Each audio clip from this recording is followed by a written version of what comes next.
This creepy story is about a young girl who was found under a bridge. The main question facing the police was, did the victim jump down herself? Or did someone deliberately push her down? Thanks to surveillance cameras, they found the answer and were able to reconstruct the chronology of that night. In this video, we will tell you about what happened to Rachel Ciani.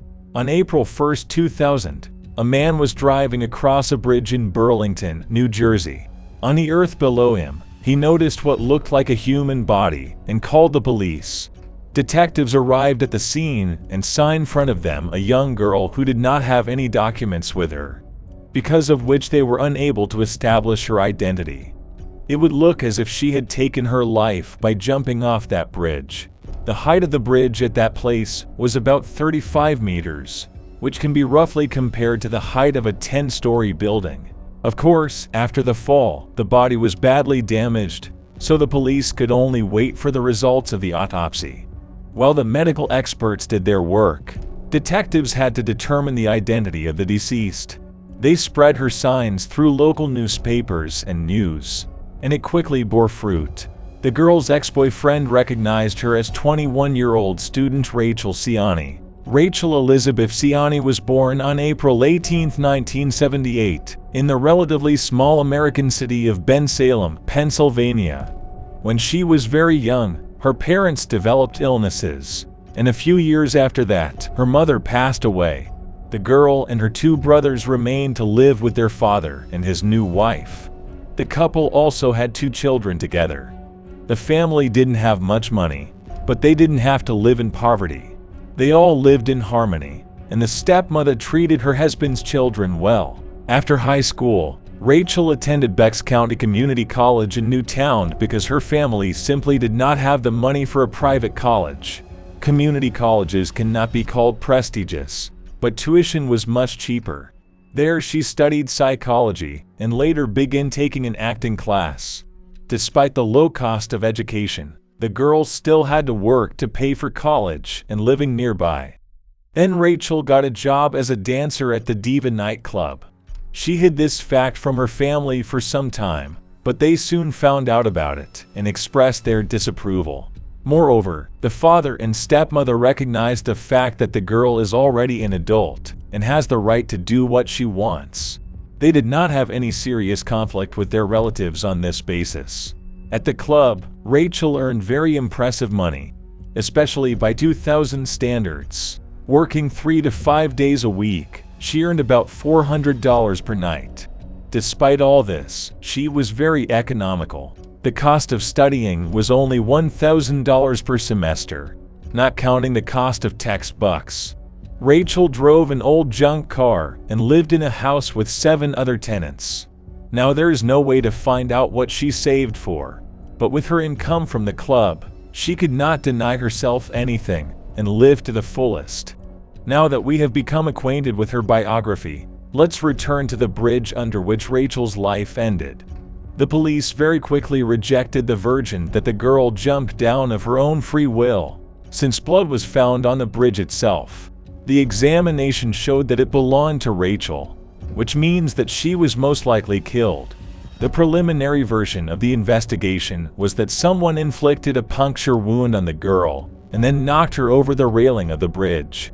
It was difficult to establish the exact cause of death. The problem is that when falling from a great height, a person receives many injuries, behind which it is sometimes impossible to see anything else.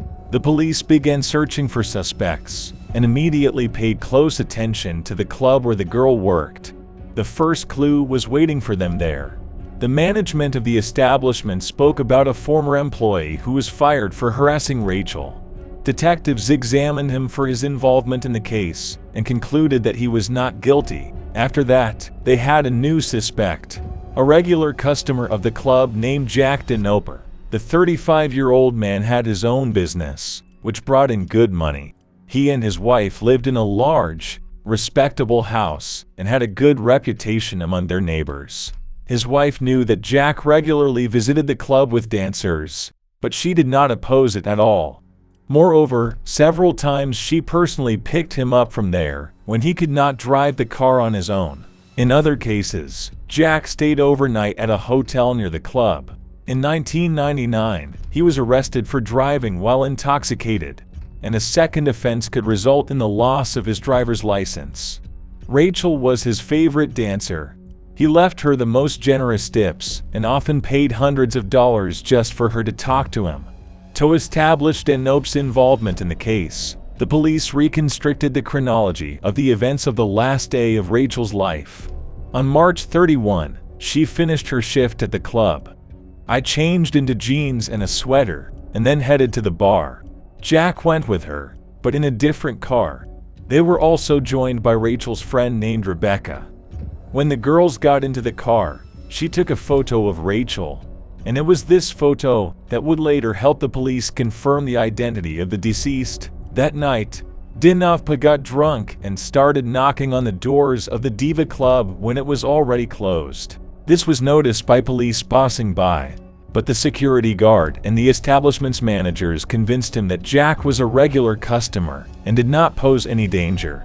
After this, Rachel decided to accompany a fairly drunk Danopa to his hotel, and this was the last time she was seen alive. It was from the hotel room that the police began to look for evidence, and something interesting immediately awaited them. They found blood in the shower, but there was not enough material to conduct a DNA test. Next, they studied the recordings of numerous surveillance cameras with him, and here they were very lucky. On one of the highways leading to the bridge, they noticed Danopa's pickup truck, in the open back of which lay what looked like a body. In 2000, the quality of CCTV footage left much to be desired, but it was enough for the police. Danopa officially became the main suspect in this case, and very soon the detective was able to find a witness who also saw the pickup truck that night. The tractor driver drove past Jack's car on the same route. His cab was high enough to clearly see the body in the back of the pickup truck. The witness managed to see that the man was wearing dark pants and white socks. He didn't notice the driver's face, but he managed to see something. The man's hair was gray and combed back, as if he had just gotten out of the shower. You might already have a logical question. Why didn't the witness report what was happening to the police? As he admitted during interrogation, what was happening did not seem to him to be anything criminal. He thought that the man in the back was simply drunk and was being driven home from some party. All this happened around 3 in the morning. The police continued to study the cameras and saw Danopa's car returning 25 minutes later. There is no longer anybody in the back. With such a set of evidence, they interrogated the man, but he denied his involvement. Meanwhile, forensic scientists examined his pickup truck and found traces of blood there. DNA testing showed the blood to be Rachel's. Jack continued to deny everything. After presenting the results of the DNA examination, the man stated that it was not him, but someone else who was driving. According to him, employees of the Diva Club took away his keys several times when he was too drunk to drive. Then they could have made a duplicate to frame him. Of course, the police were in no hurry to believe this story and arrested Danopa, charging him with murder. The prosecution's position was worked out to the smallest detail. According to the pathologist's report, Rachel was strangled shortly before her death. According to investigators, that night the girl took Danopa to his room, where she planned to chat with him as usual and get good money. But the man began to pester her, trying to get intimate. Rachel refused him, and then he lost his temper and attacked her. Most likely, Jack thought the girl was dead, which was not the case. After this, the question arose, who should do next? He couldn't leave her body here, because the number wasn't his name. Taking her out of the building through the door was also too risky. Then he decided to throw her over the balcony directly into the back of his pickup truck. But he could not hold her, and the girl fell to the ground. Forensics later found traces of blood in the parking lot. And then he nevertheless loaded her into the back and drove to the very bridge where Rachel's life ended. This story is supported by the testimony of the hotel administrator. First, he saw Danopa walking quickly towards the parking lot in the middle of the night. Later he returned, and after some time came to hand over the keys to the room. He didn't say a word and smelled strongly of soap. The judge set Jack's bail at $1 million, but later cut that amount in half. More than 20 of his friends came to the hearing, the results of which were to decide whether the accused would be released on bail. All of them spoke positively about Dnopka, and some even helped him raise the amount necessary for bail. The trial lasted a month, during which time Jack did not speak personally, entrusting all the work to his lawyer, and they tried with all their might to justify him. Realizing that there was too much evidence against their client, they tried to discredit the victim. She was accused of having relationships with many lovers, acquaintances with a dangerous biker gang, and an addiction to illegal substances. The court could not find evidence of any of this. The trial was actively covered in the newspapers, and this deserves special mention. Most publications presented the material as if Rachel was almost to blame for her death. The fact that she worked as a nightclub dancer was heavily emphasized in almost every article, starting with the headlines. The publications happily reprinted and verified information about lovers and illegal substances that Jack's lawyers distributed. The newspaper most often called him a businessman and family man with a good reputation. The fact that a married man spent a lot of money on dancers and alcohol in questionable places was hardly mentioned. Journalists' motives are simple. Most readers are more interested in a story with lots of dirty details, intrigue, and unexpected twists than in reading another story about an ordinary murder. Fortunately, all of the above did not help Jack escape punishment. Too much evidence suggested that it was he who was involved in the girl's death. On November 29, 2002, the jury found him guilty. The court sentenced him to the maximum sentence under this article: life imprisonment with a right to apply for early release after 30 years in prison. After the verdict was announced, Jack made his first speech at the trial. He briefly declared his innocence and expressed hope that the real killer would be found. Apparently, he said what the lawyers demanded. And immediately after the verdict was announced, they began to file an appeal and look for loopholes that could get their client out. And they almost succeeded. Given that the events were unfolding on the border of two states, lawyers seized on this opportunity. Jurors had the right to convict only if the victim died in their state. Jack's hotel was located in Pennsylvania, and the bridge was in New Jersey. According to the conclusion of one of the forensic experts, Rachel died precisely from a fall from the bridge, which meant that Dnopka could only be tried in Pennsylvania.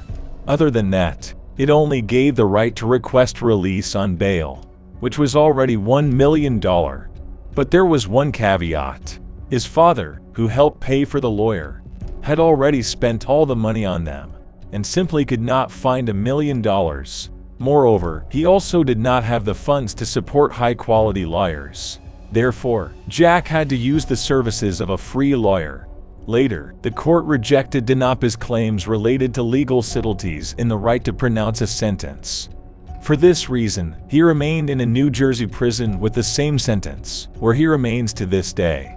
He will be able to submit his first request for early release only in 2032. The man does not lose hope of getting out earlier and constantly bombards the court with appeals that do not yield any results. Perhaps if the lawyers had chosen a different line of defense, Jack could have received a more lenient sentence, but they were either confident of their victory, or Dnopka denied any possibility of confessing. But all this would have no impact on the fate of Rachel Ciani, who lost her life at the age of 21. In such a case, there will be conversations for a long time about how her life would have turned out if she had chosen a different profession. However, the fact remains that nothing can justify premeditated murder.